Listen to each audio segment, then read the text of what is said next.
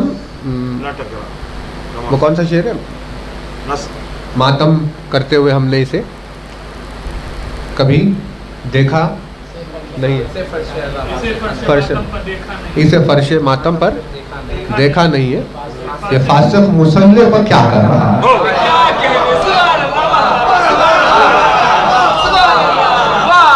اسے فرش ماتم پر دیکھا نہیں ہے, یہ فاسق مصلی پر کیا کر رہا ہے.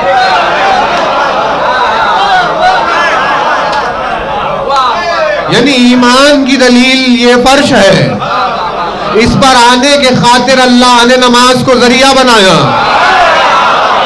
اگر مجلس میں آنا نہیں ہے تو نماز کا کچھ مطلب نہیں نکلے گا.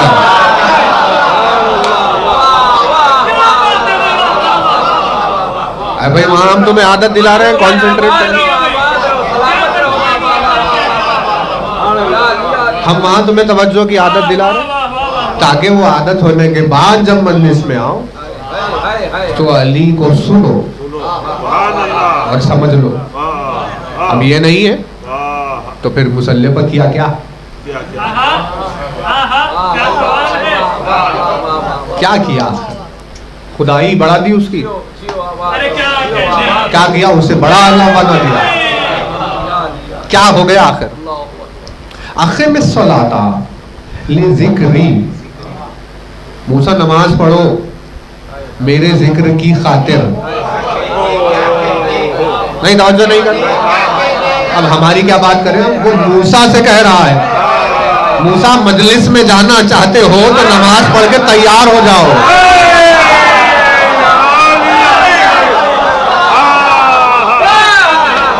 حسرتیں لیے موسیٰ نمازیں پڑھ رہا ہے, کاش ایک دن مجھے مجلس نصیب ہو جائے.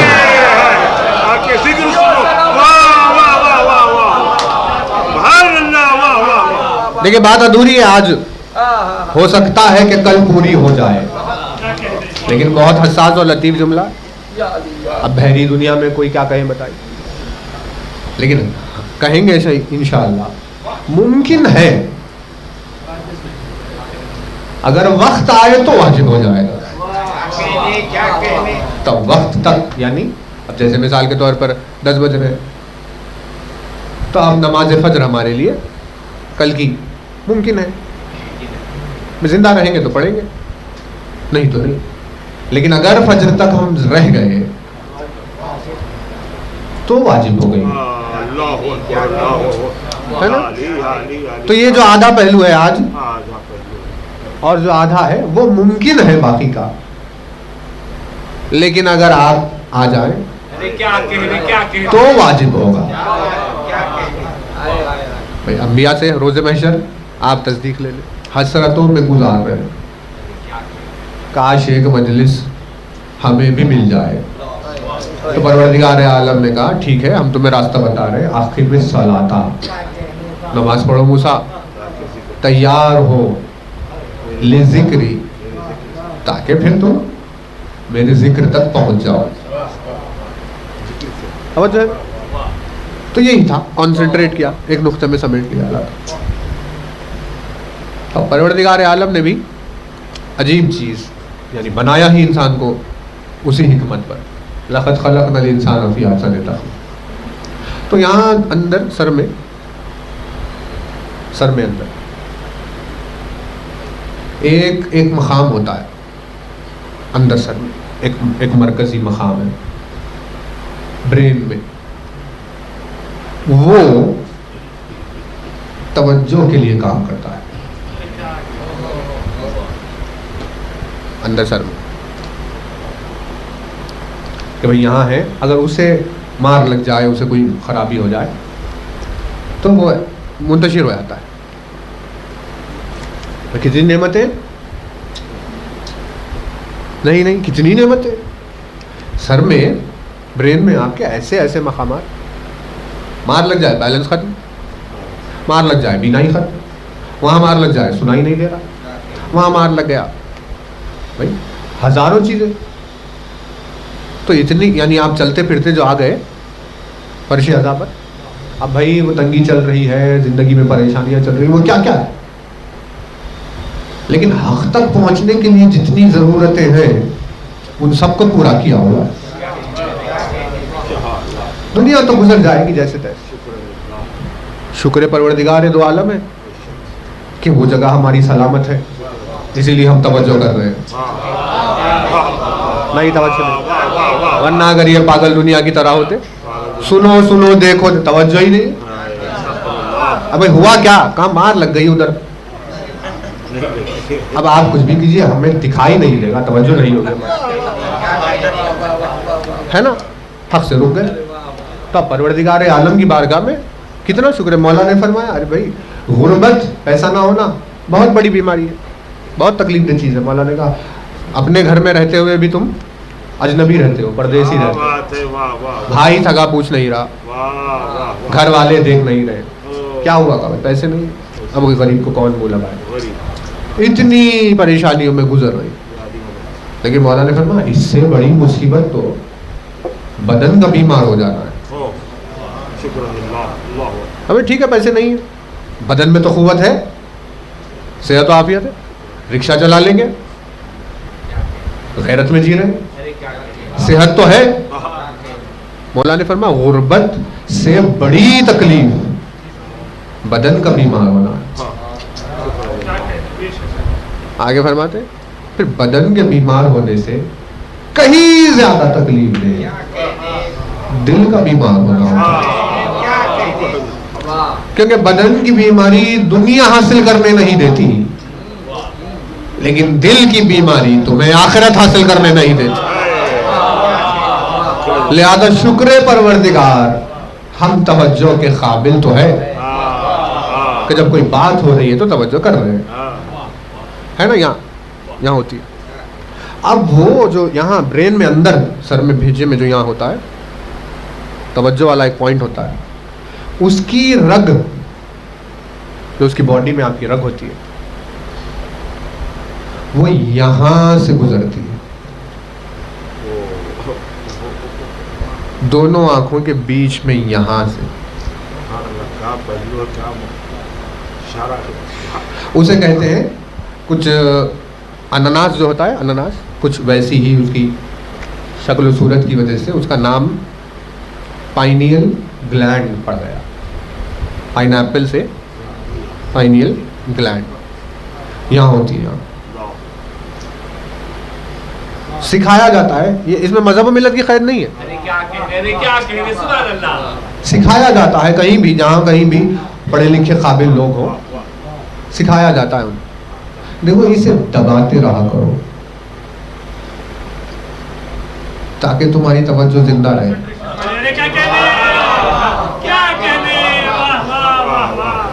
آپ ڈاکٹر سے پوچھ لیجیے, حکیم سے پوچھ لیجیے, یہ دنیا میں دیوانے نہیں جو ڈاکٹر بننے بیٹھے ہوئے ہیں, حقیقی جو علم رکھتا ہے آپ اس سے پوچھ لیجیے.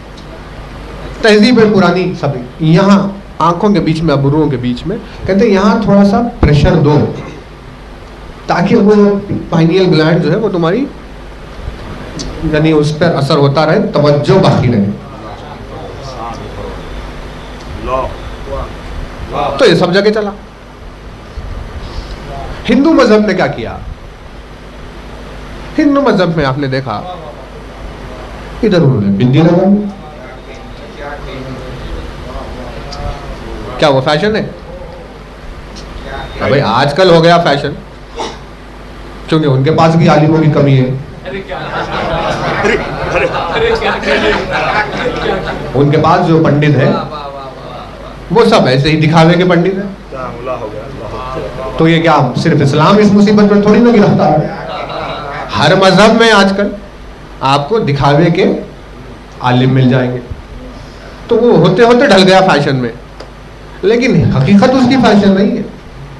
یہاں دبانے کی بات چل رہی تھی تو انہوں نے کہا بھائی بندی ہو, تو عورتوں نے وہ لگائی, تو مردوں نے فرق کی خاطر تھوڑا سا ذرا الگ کر لیا کہ بھائی یہ عورتوں کے لیے مردوں کے لیے, لیکن پریشر یہاں دونوں کی طرف سے. کہا کیوں؟ کہا کیونکہ یہاں جو آپ کے کنسنٹریشن کا مقام ہے، اس کی رنگ جو یہاں سے گزر رہی ہے، اس پر پریشر پڑنے سے تم توجہ کے قابل رہو گے. تو یہ ساری باتیں آسمان کی ہونے سے ایک دوسرے سے ملتی جلتی ہے. تو اسلام نے اسی وجہ سے کہا کہ تمہیں ہم حکم دے رہے ہیں دن میں 5 مرتبہ سجدے میں سر جھکا کر اس مقام کو زندہ رکھو تاکہ تمہاری توجہ باقی رہے. یعنی سجدگاہ پر سر رکھ کر جب ادھر پریشر پڑ رہا ہے تو اس کا مطلب یہ ہے کہ کوئی اہم بات ہونے والی ہے جسے سننے کے تم قابل ہو جاؤ. اسی لیے جن کمبختوں کو وہ اہم بات سننی نہیں تھی انہوں نے سجدگے کو ہٹا دیا.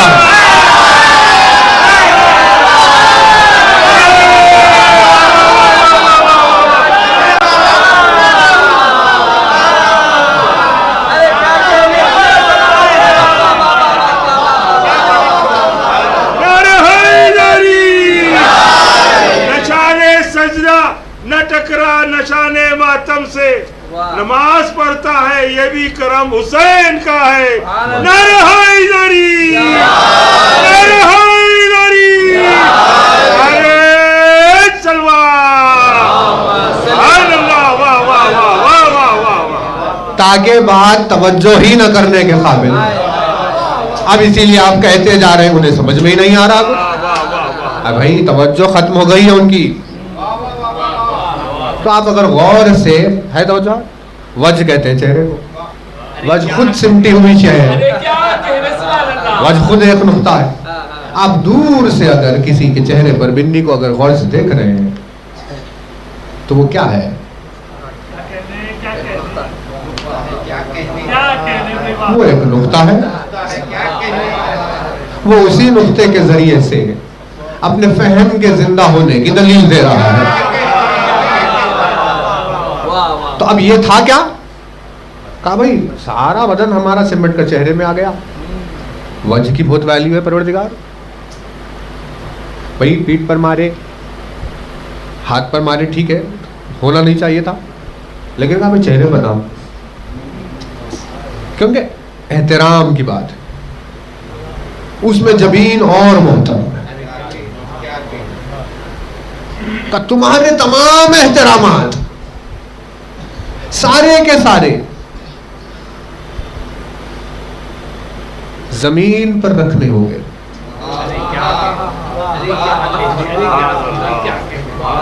تمہارے تمام احترامات کو خاک میں ملا دینا ہوگا.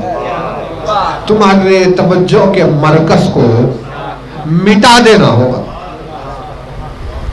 مٹا دینا ہوگا. کہاں کدھر؟ دیکھیے اب ختم کر رہے ہیں. کہاں کدھر؟ کعبے کی جانب. جہاں علی کی آمد ہوئی وہاں تمہارے تمام وقارات کو مٹا دینا ہے. علی پر بحث نہیں چل رہی، آمد پر علی کے تمہارے تمام وقار کو ختم کر دینا ہے. تو اسی کو ہم کہیں گے ہاں میری عبادت کر رہا ہے. نہیں توجہ نہیں کر رہے. فَعْبُدْنِي، موسیٰ میری عبادت کرنا. آخر میں صلاۃ لذکری، نماز قائم میرے ذکر کے لیے کرنا. یعنی جو اس کے ذکر سے جڑے گا وہی اس کی عبادت کر رہا ہے، اس کے علاوہ اس کی کوئی عبادت نہیں کر رہا. لیکن اب اس میں بھی چیزیں بنی، اس میں بھی اور حکمتیں آئیں. کہا کہ بھائی ٹھیک ہے یہاں پریشر ہو لیکن اب انگلی سے نہیں دبائیں گے، کچھ تو خاص ہو. تو ہر چیز ان کے پاس بھی الگ الگ چیزیں خاص. تو آپ نے سنا ہوگا ایک کچھ چیزیں ہوتی ہے کم کم کہتے ہیں اس. تو ہے بندی لیکن ہو کم کم کی، کیونکہ مخصوص ہے تو وہ تمہاری توجہ اور اچھی زندہ رہے گی. لیکن سب سے پریشیس ان کے پاس جو ہے وہ کون ہے؟ وہ ہے چندن جو ہوتا ہے، چندن سندل جسے کہتے ہیں. چندن سندل یہ شاید ایک ہی چیز کے نام ہے. تو وہ جو یلو کلر کا تھوڑا سا جو ہوتا ہے وہ ان کے پاس سب سے پریشیس. اگر اس کی بندی ہو تو کہتے ہیں بھائی بہت توجہ ہے، کیونکہ جو چیز ہے اس سے بھی اثر پڑ رہا ہے. صرف بندی سے الگ توجہ، کمکم سے اور الگ توجہ، چندن سے اور الگ توجہ، کیونکہ شے کا اثر بھی تو ہوگا. اب وہ مٹی ہے تو اس کا اثر بھی تو ہوگا. پروردگار عالم نے کہا تمہارے تمام وقار کو ہم جس مرکز پر لا کر جمع کر رہے ہیں اسے جھکا کر اپنے نقطے کو زیر کرنا ہوگا. نہیں توجہ نہیں کر رہے، اپنے نقطے کو تمہیں زیر کرنا ہوگا. سجدہ تمہارا تربت کے بغیر نہیں ہو سکتا. مٹی کو شرط رکھ دیا کہ تراب سے جڑ کر مٹی میں اپنے وقار کو ملا کر یہ سوچتے رہو کہ جب سارے وقار تراب میں مل رہے ہیں تو ابو تراب کی منزل کیا ہوگی. معراج مومن کو، سجدے کی معراج مومن کو اور معراج نصیب ہوئی جب سجدے کے لیے ان کے سامنے خاک شفا آ گئی. اب جو اپنی جبین کو خاک شفا سے متوجہ رکھتا ہے وہ کبھی اللہ کی توجہ سے محروم نہیں ہوتا.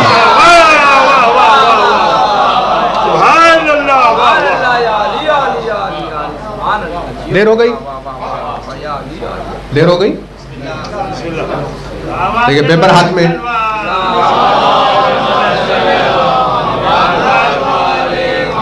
ایسے ہی رہ گیا ہے.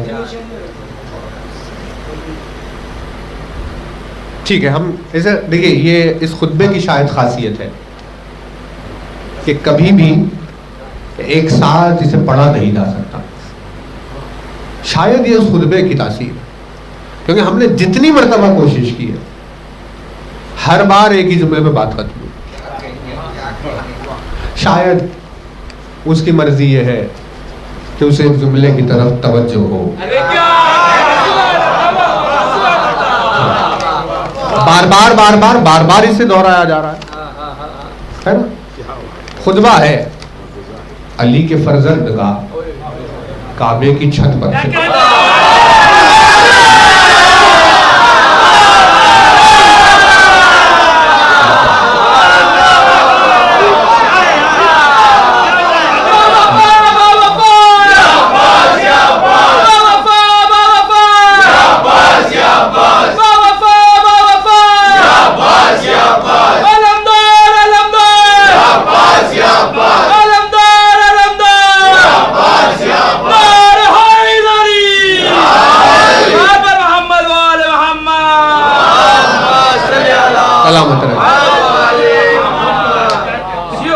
آپ سلامت کعبے کی چھت پر سے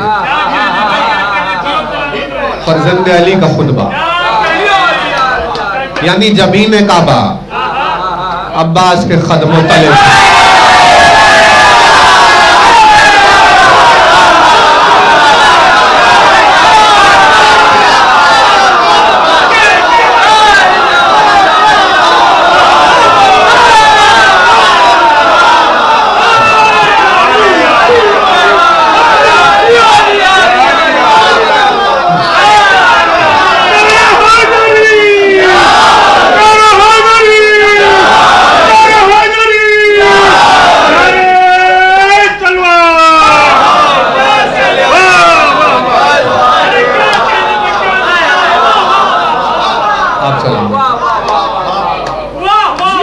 وہ عباس کے قدموں تلے تھی جبین کعبہ جو تھی. حالانکہ جبین کعبہ عباس کے قدموں تلو ہے، قدموں تلے، لیکن خطبے میں ذکر علی کے قدموں کا کیا ہے. نہیں توجہ نہیں ہے. کیا وفا ہے، کیا شان وفا ہے. چھت پر کعبے کے، یعنی عباس کے قدم کعبے کے چھت پر اور ذکر ہو رہا ہے. ایک نعرہ خاص ہے, ٹوٹے دلوں کی آس ہے, ہم سب کی جان ہے, باوفا باوفا, لبیک یا عباس, لبیک یا عباس, لبیک یا عباس, لبیک یا عباس, لبیک یا عباس, لبیک یا عباس, لبیک یا عباس, لبیک یا عباس, لبیک یا عباس, لبیک یا عباس, نعرہ سلوات. اسے مقام مل گیا توجہ کا, کیونکہ نتیجہ آتے آتے یہ بات آپ پر بھی واضح ہو جائے گی کہ بھئی نصیب تھا کعبے کا نصیب.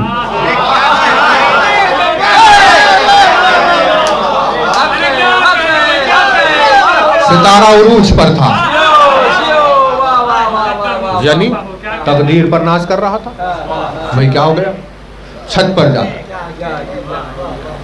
یعنی کافروں سے, ظالموں سے, ہزاروں کے لشکر سے,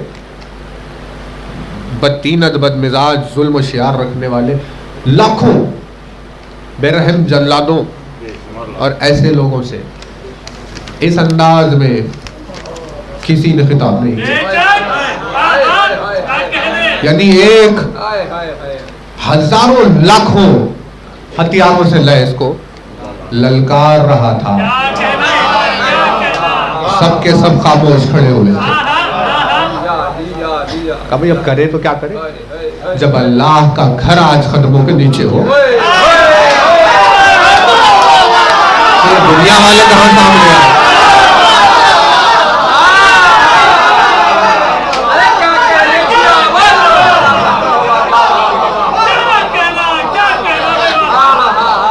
اس روز کی بات تھی, اس کے مقدر کی بات تھی. ارشاد فرمایا بسم اللہ الرحمن الرحیم, الحمدللہ الذی شرف ھذا, اور اشارہ بیدہ الی بیت اللہ. یہ خطبے کا جملہ نہیں ہے, یہ ڈسکرپشن ہے, یہ جو بیچ میں لکھا ہوا. جملہ کیا ہے خطبے کا؟ الحمدللہ الذی شرف ھذا. ترجمہ ہے صاحب حمد وہ جس نے اسے شرف بخشا. اور یہ جو بریکٹ میں یعنی یہ جو لکھا ہوا ہے وہ اشارہ بیدہ الی بیت اللہ, اس کا مطلب ہے کہ یوں اشارہ کیا اور کہا.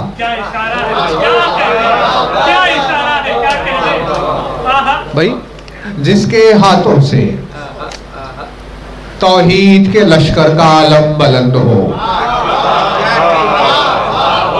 اگر کعبۃ اللہ اس کے اشارے میں یوں ہو جائے,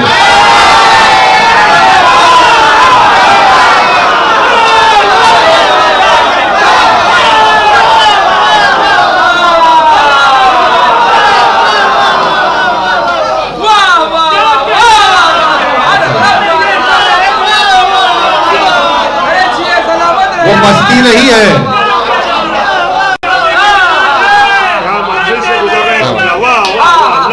وہ پستی نہیں ہے, بلکہ وہ سجدہ ہے جو معراج کی طرف لے کر جا رہا ہے.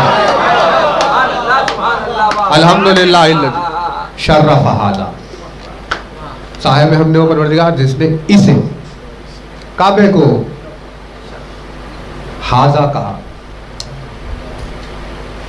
لفظ ھذا تو کامن ہے ہمارے ہاں, کعبے کو ھذا کہا. قرآن نے بھی مخصوص مقامات پر استعمال کیا ھذا کا.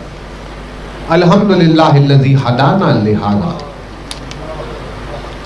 رسول اکرم نے بھی ھذا کا استعمال کیا. غدیر کے میدان میں علی کے لیے ھذا کہا. جب رسول ھذا کہہ رہے تھے تو ھذا یوں تھا. میں توجہ نہیں کرتا.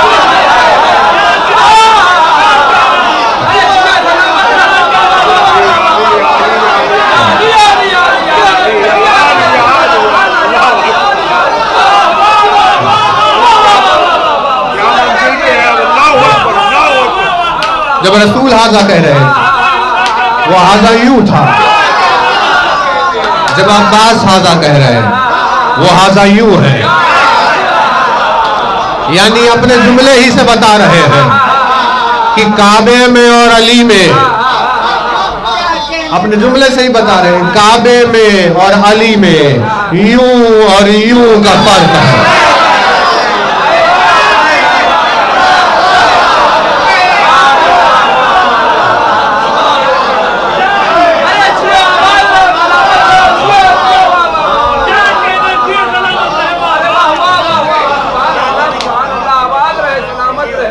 علی کے وجود میں اور کعبے میں یوں اور یوں کا فرق ہے۔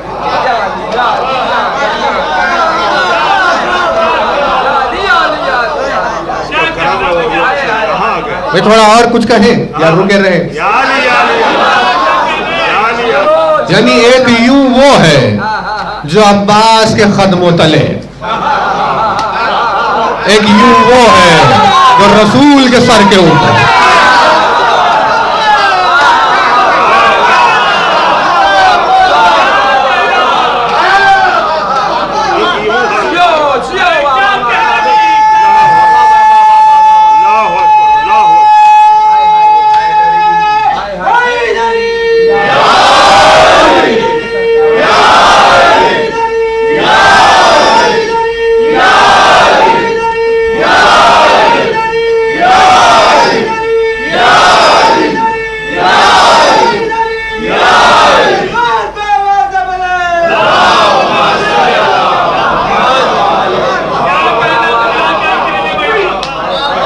الحمدللہ الذی شرف ھذا، صاحب حمد ہے وہ جس نے اسے شرف بخشا بخدوم ابیہ،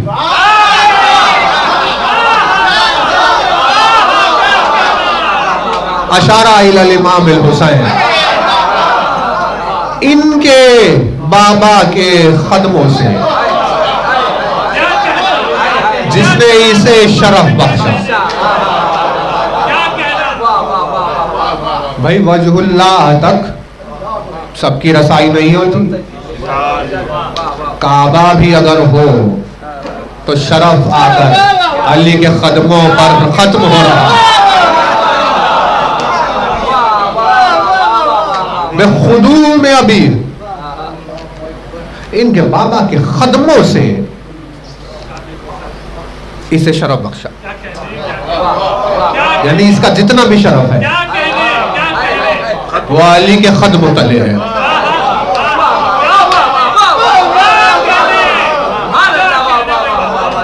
جتنا بھی اس کا شرف ہے وہ علی کے قدموں سے ہے، حالانکہ نقطہ تو چہرے پر ہوتا ہے، شرف کعبے کا قدموں سے ہے۔ کعبہ زمین پر نقطہ توحید ہے۔ اب یہ خیر یہ سب دیکھیے جنرل باتیں، کعبہ جو ہے آپ دور سے اگر دیکھیں گے تو کیا ہے؟ نقطہ ہی تو ہے۔ اور دور جائیے زمین کیا ہے؟ ایک نقطہ ہی تو ہے۔ اور دور جائیے سولار سسٹم کیا ہے؟ ایک نقطہ ہی تو ہے۔ اور دور جائیے ملکی میں کیا ہے؟ ایک نقطہ ہی تو ہے۔ اور دور چلی جائیے یہ کائنات کیا ہے؟ یہ نقطہ ہی تو ہے۔ یعنی نقطے کے سوا کائنات میں کچھ بھی نہیں ہے۔ جس کے پاس آنکھ ہے اسے ہر جگہ نقطہ ہی دکھے گا، اور جو اندھے ہے اسے نقطہ کہیں دکھائی نہیں دے گا۔ عجیب معجزہ علی پھیلا ہوا بھی ہے، نقطہ بھی ہے۔ کیا اعجاز ہے؟ من کانا بالامس بیتن اصبح قبلہ، شرف بخشا ان کے بابا کے قدموں سے۔ رات تھی بیت تھا، 12 کی رات تھی بیت تھا، 13 کی صبح ہوئی قبلہ ہو گیا۔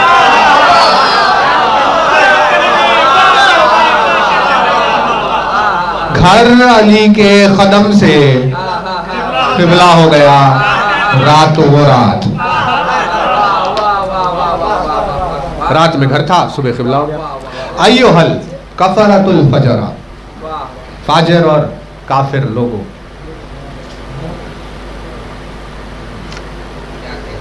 ایھل کفرۃ الفجر، فاجر اور کافر لوگوں. اتصدون طریق البیت لامام البررہ، بریت کے امام کے لیے تم حائل ہو جاؤ گے راستے میں کعبے کے؟ یعنی بریت کا امام کعبے کو نہ آئے، تم یہ کرو گے. من ہوا احق بہ من سائر البریۃ ومن ہوا ادنا بہ. ادنا کون ہے اس کے سوا جو اس گھر سے قریب ہو سوائے ہے. توجہ ہے؟ دیکھیے وقت نہیں ہے. ولولا حکم اللہ الجلی واسرارہ العلی واختبارہ البری لطار البیت الیہ قبل ان یمشی لدیہ. اگر اللہ کی حکمت، جلی کی حکمت اور علی کے اسرار نہ ہوتے درمیان میں، تو تم دیکھتے کہ اس سے پہلے کہ حسین چلتے ہوئے یہاں آئے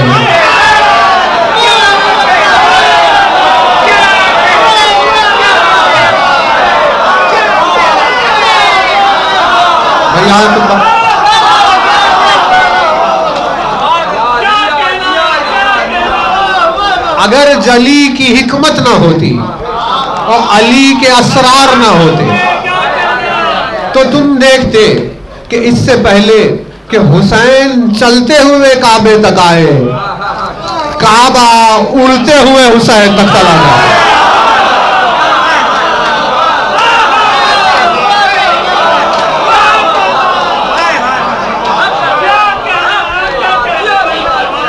لطار البیت الیہ، وہ چل کر اس طرف آئے، اس سے پہلے کعبہ اڑ کر حسین کی طرف جائے. تم کس کے لیے راستہ روک؟ وقد استلم الناس الحجر والحجر یستلم یدیہ. بھاگے جاتے لوگ حجر اسود کی طرف کہ اسے تسلیم کرتے، لیکن اگر یہ جلی کی حکمت اور علی کے اسرار نہ ہوتے تو تم دیکھتے کہ حجر دوڑتے ہوئے آ کر ان کے ہاتھوں پر گر پڑا. میں دیکھیے ہے بہت اور ساری چیزیں. ولو لم تکن مشیت مولائی مجبولتن من مشیت الرحمن. مجبول جو لفظ ہے، مجبول جیم بے لام، جبل پہاڑ کو کہتے ہیں. اسے استعمال کیا جاتا ہے جبل کو ویٹ کے معنی میں، ویٹ، تاکہ کسی چیز کو بکھرنے سے بچائے. پیپر رکھ دیا آپ نے، ہوا سے کہیں اڑ نہ جائے. جبل، پہاڑ کو جبل کہا گیا. اللہ نے زمین کو زلزلوں سے، بیلنس کے آؤٹ ہونے سے بچانے کے لیے پہاڑوں کے ویٹ سے روکا، تو جبل پہاڑ کو کہتے ہیں. مجبول زمین ہے نا، زمین مجبول یعنی جس پر اثر ہو رہا ہے وہ زمین ہے. مجبول توجہ نا، پہاڑ جبل ہے، زمین مجبول ہے. یعنی ویٹ پہاڑ ہے، جس کا بیلنس باقی ہے وہ زمین ہے. جبل ویٹ، مجبول جو قائم ہے. مجبول کلیئر ہو گیا. ولو لم تکن مشیت مولائی مجبولۃ من مشیت الرحمن. اگر میرے مولا کی مشیت کو میرے مولا کی مشیت کو اگر رحمان کی مشیت آ کر نہ روکتی، نہیں توجہ نہیں کر رہے، یعنی میرا مولا سید الشہداء کو کہہ رہے میرے مولا کی مشیت کو تھام لیا، روک لیا، اللہ کی مشیت نے نہیں، رحمان کی مشیت نے۔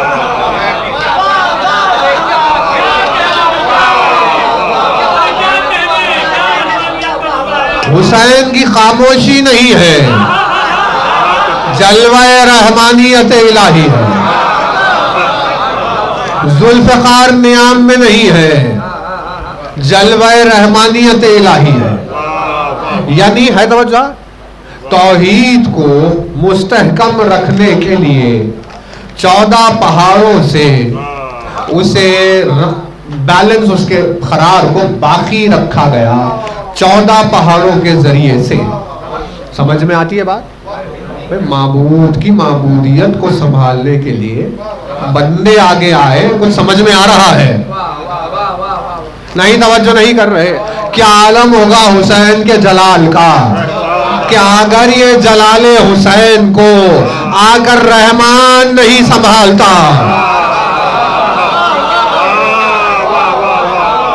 تو دنیا دیکھتی کہ حسین کا جلال کیا ہے۔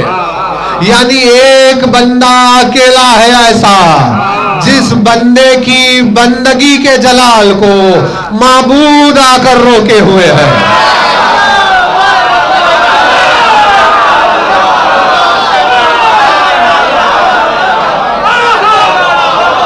اب الفاظ آپ کے حوالے کر رہے ہیں۔ اس کی توحید مجبول، حسین کا نام جبل، جلال حسین مجبول، مشیت رحمان جبل۔ رحمان نے روکا ہے حسین کو، رحمان نے روک لیا ہے، ورنہ اگر نہیں روکتے تو حسین سب کو قتل نہیں کرتے، ذوالفقار سے ایک لمحے میں حسین نہیں قتل کرتے۔ اگر رحمان حسین کو نہیں روکتا، ہاں اگر رحمان حسین کو نہیں روکتا، مولا مجبولۃ بمشیۃ لوقعت علیکم کالصخر الغضبان علی عصافیر الطیران۔ اگر رحمان حسین کو نہیں تھامتا،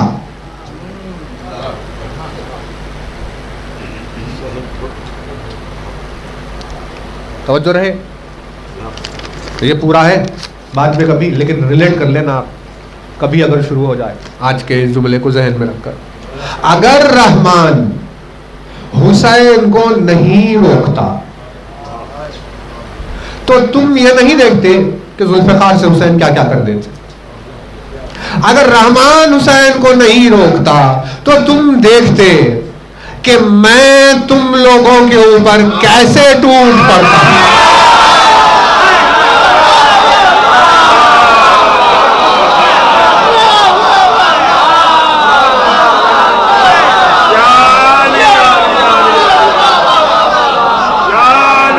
ارے تو صمد ذات ہے، لیکن کیا کہنے تیری سفارش کے،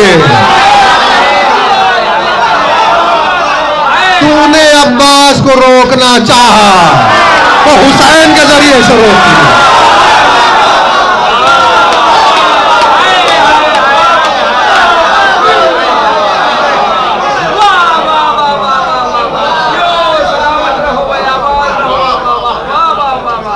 تیری ذات تو صمد ہے پروردگار، لیکن کیا کہنے تیری سفارش کے، تو نے عباس کو حملے سے روکنے کے لیے حسین کو وسیلہ بنا لیا۔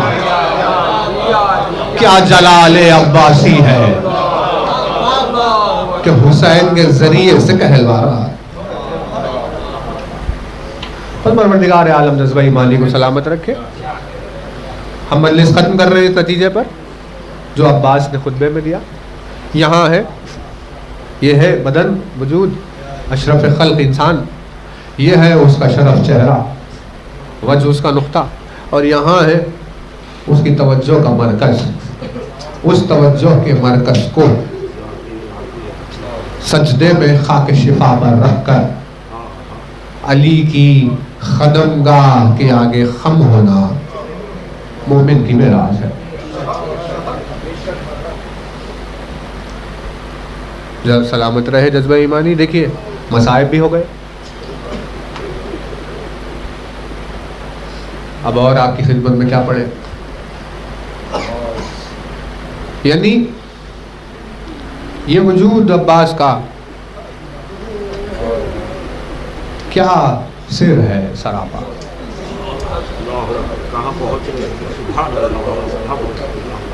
حسین کے جلال کو اللہ نے، رحمان نے روکا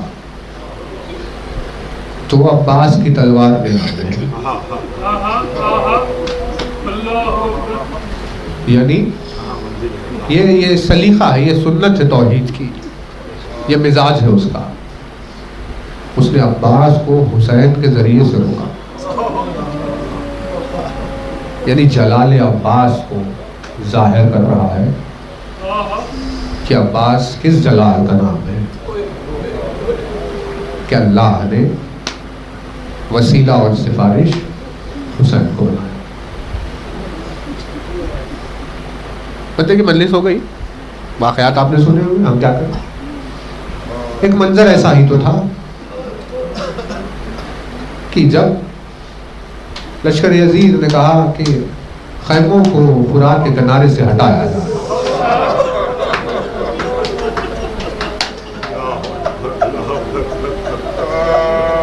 تو یہ وجود عباس نہیں ہے، یہ عباس کا جلال ہے. اور حسین نے یہ کہا کہ جب رحمان کی مشیت، یعنی سیدھے آ کر مشیت رحمان نے نہیں روکا، حسین کا آسرا لیا. مصیبتیں، مصائب عباس کو، جلال عباس کو تھامنے کے لیے توحید نے حسین کا سہارا لیا. اللہ جانے اس جلال کی صورت کیا تھی کہ اس حسین نے کہا میں سیدھے جا کر عباس کو نہیں روکوں.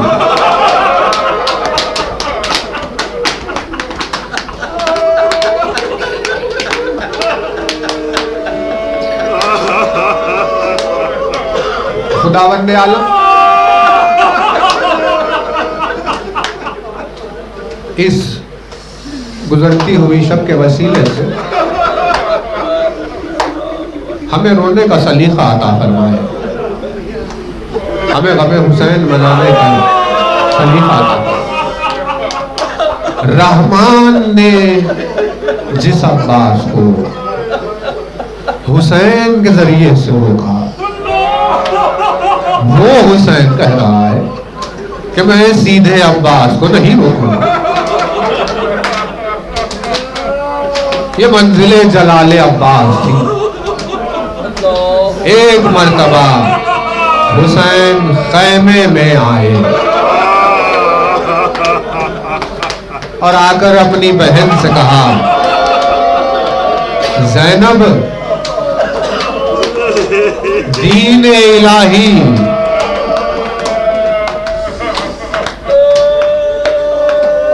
اس کے آسرے کی سنت کو ادا کرنے آیا ہوں. فرات کے کنارے عباس کو جلال آ گیا اور اتنے مقامات پر میں نے عباس کو تھام لیا، ہر جگہ میری بات پر جو رک گئے، تلوار کو بے نیام کر کے زمین پر خط کھینچا. آج حسین عباس کو نہیں روکے گا. میں جا کر کچھ کہوں میرے بھائی کا کہیں دم نہ نکل جائے. خدا کے لیے زینب تو عباس کو روک لے.